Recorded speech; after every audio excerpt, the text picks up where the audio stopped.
81 वर्षों से अग्रिम पंक्ति में, 81 वर्षों से मातृभूमि की सेवा में। ये हैं केंद्रीय रिजर्व पुलिस बल के निरंतर बढ़ते कदम। सीआरपीएफ ने मध्य प्रदेश के नीमच नाम के छोटे से शहर में क्राउन रिप्रेजेंटेटिव्स पुलिस के रूप में जन्म लिया। हमारा गठन एक ही बटालियन से हुआ था, परंतु निरंतर आगे बढ़ना एक जीवन शैली बनने लगी। स्वतंत्रता के उपरांत सन 1949 में सरदार वल्लभ भाई पटेल के दूरदर्शी नेतृत्व में हमें एक नई दिशा और नया नाम मिला, केंद्रीय रिजर्व पुलिस। हमारी नई भूमिका बनी आंतरिक कानून और व्यवस्था बनाए रखना और सर्वोपरि देश की सरहदों की हिफाजत करना। हमारी कर्तव्य निष्ठा, देश सेवा और पेशेवर नजरिए को देश ने सराहा। हमारी पहली चुनौती उत्तर पूर्व भारत में नागा विद्रोह के रूप में सामने आई। इसके बाद पूर्वोत्तर भारत में चुनौतियां बढ़ती गई, पर हमें यह कहने में गर्व होता है कि इन सभी राज्यों में हमने राष्ट्र के लिए आतंक से जंग और दिल दोनों जीते हैं। पूरे विश्व की पुलिस इतिहास में सीआरपीएफ का कोई सानी नहीं है। कौन भूल सकता है वो 21 अक्टूबर 1959 का दिन, जब हमारे योद्धाओं ने लद्दाख के हॉट स्प्रिंग्स में चीनी सेना से लड़ते हुए नया इतिहास लिखा। जांबाजी की एक और वीर गाथा सीआरपीएफ ने 1965 में सरदार पोस्ट पर लिखी। सिर्फ 4 सीआरपीएफ कंपनियों ने 3500 से भी ज्यादा पाकिस्तानी सेना की ब्रिगेड को जंग के मैदान से खदेड़ दिया। जब अलगाववादियों ने पंजाब में शांति भंग करने का प्रयास किया, तब सीआरपीएफ ने समस्या को हाथ से निकलने से पहले ही उनके खिलाफ ठोस कदम उठाए। पड़ोसी मुल्क के इशारे पर प्रायोजित आतंकवाद के खिलाफ सीआरपीएफ 1989 से आज तक अडिग खड़ा है। 80 के दशक में सीआरपीएफ श्रीलंका में आईपीकेएफ के साथ खड़ा हुआ। पहली बार विदेशों में तैनात हमारी बटालियनों का कार्य इतना सराहा गया कि तत्पश्चात हैती, कोसोवो और लाइबेरिया में हमारी बटालियन को तैनात होने के लिए आमंत्रित किया गया।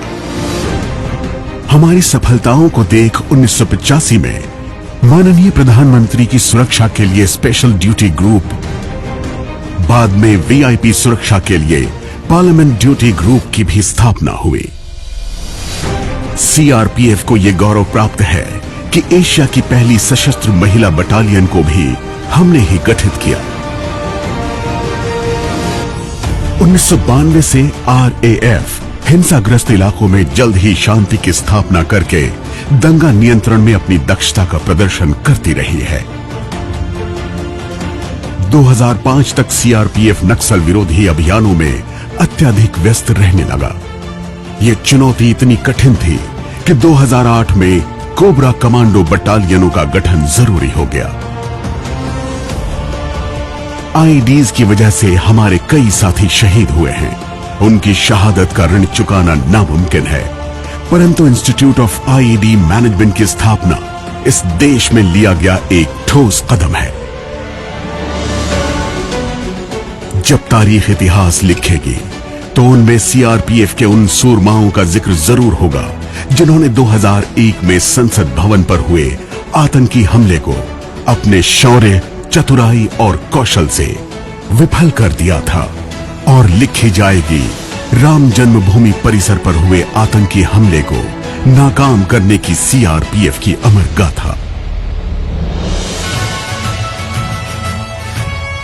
क्या कारण है कि एक बटालियन से शुरू होने वाली पुलिस बल आज 246 बटालियनों से बनी विशाल फोर्स बन चुकी है।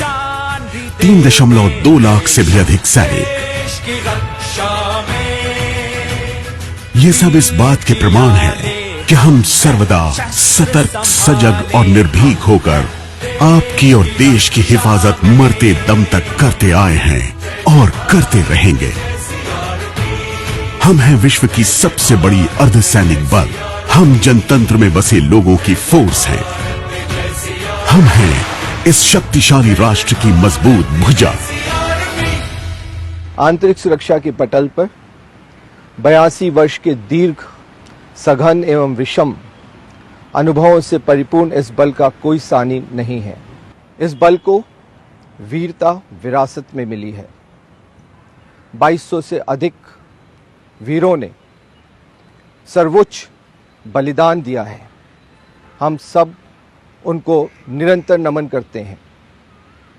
2000 से अधिक वीरता के अलंकरणों से यह बल सुशोभित है, जो कि सभी बलों में सर्वाधिक है। मैं सभी देशवासियों को सेवा एवं निष्ठा के प्रति अपना संकल्प दोहराता हूं एवं आश्वस्त करता हूं। जय हिंद। हम हैं सीआरपीएफ। हमारे निरंतर बढ़ते कदम हमेशा सबसे आगे।